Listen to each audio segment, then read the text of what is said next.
If you want more traffic from Pinterest this year, you cannot rely on the strategies that worked a few years ago. The platform is evolving, and so should your strategies. Now today I am sharing the 4 biggest traffic boosts that I am experiencing right now, and the ones that I see most bloggers overlooking. These are the same principles I focus on when I'm building traffic not only for me, but for my client accounts as well. Because long-term growth on Pinterest is built on strategy and not hacks. So let's get started. Now strategy number 1 is you want to prioritize search intent over design trends. One of the biggest traffic mistakes I see bloggers making is they focus on aesthetics over alignment with what their audience is searching for. Pinterest is a search engine first. That means traffic comes from matching what someone is specifically looking for and not what the prettiest pin on the feed is. When I'm creating a Pinterest pin, I start by asking what is someone searching for when they are looking for this Pinterest pin. Before I even design anything, I'm going to be searching for keywords. And I'm going to be looking at search intent so I can craft the perfect headline and the perfect description to show up in the feed where those people are already going to be searching for my content.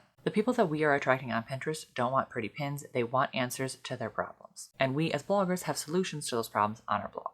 So all you need to do is effectively communicate that on your Pinterest pin. It's a super simple shift that's going to make a massive difference. Now strategy number 2 is to build repeatable pin structures.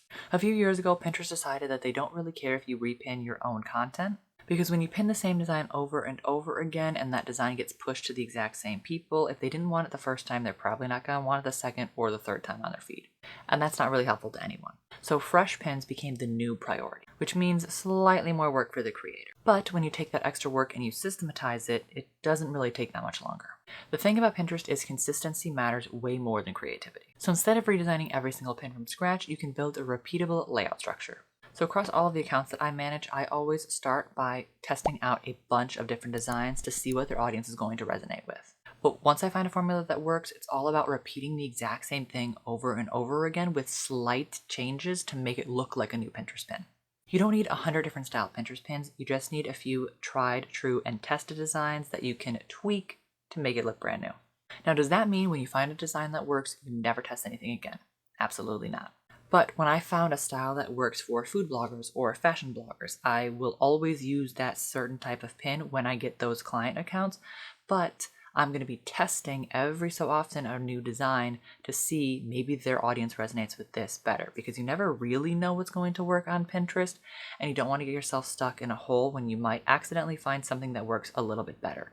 So I would create like 90% of the same type of Pinterest pin, and then 10% would be testing a new design to see if maybe the audience will resonate with something else a little bit better. Pinterest is all about testing and seeing what works, so don't be afraid to do that if you do find something that works. And one thing that I love to do is testing on client accounts to see what pin is going to do the best for them. And if you would rather not do something like that yourself, that's something you can always outsource. I've been offering monthly Pinterest management services for years, and I consistently get great results with my clients like this one. So if you're interested in outsourcing Pinterest, check out the packages that I offer in the link down below in the description.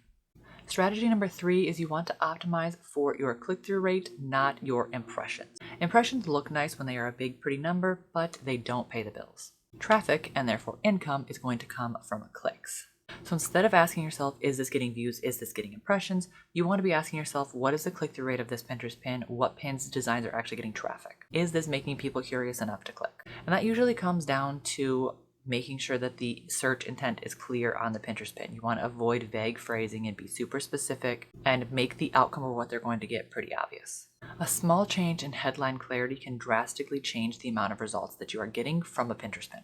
And this is something that most bloggers completely ignore. So when you craft a headline, ask yourself, would a stranger understand what they're going to get from this Pinterest pin in a few seconds? And if they don't, then you need to change your headline. You also want a pin to be readable because it's going to be on mobile, it's going to be on desktop. They're small and there's a lot of content around. So you want your headline to stand out and be readable. So what I do whenever I'm designing in Canva is I will shrink a design down to like 25%. And if the headline is still readable and the intent is still clear, then that is a design that I will use. And if it's not, you might need to change it up. Strategy number 4 is to create traffic ecosystems and not just one-off pins. So this one is huge. Most bloggers will pin one pin for one blog post and then they will move on, and that's not what we want to do.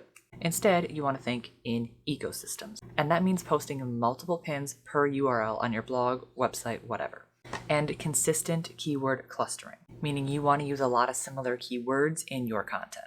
And even the strategies that you use outside of Pinterest matter as well. So you want to be writing supporting posts on similar topics. And you want to do strategic internal linking within your blog posts, because the stuff that you do outside of Pinterest is also going to matter for Pinterest to get a better view of what your account is about and who they need to show it to. Pinterest rewards depth. When you build layers around your content instead of just isolated one-off pieces of content, your traffic is going to compound. And that's when you're going to start seeing momentum in your traffic instead of just random traffic spikes. So if we simplify everything about traffic on Pinterest, it really comes down to search alignment, consistency, click optimization, and depth. Nothing super complicated, but it is very powerful once you do it intentionally. And if you really don't love doing any of this and you'd rather I handle all of the behind the scenes and strategy for you on Pinterest, then make sure to check out my Pinterest management services, which are linked down below. Otherwise, if you start implementing some of these shifts on your own, you will start seeing some consistent traffic instead of just random spikes. Make sure to like this video if you like, subscribe to my channel down below, and I'll see you in the next one. Bye!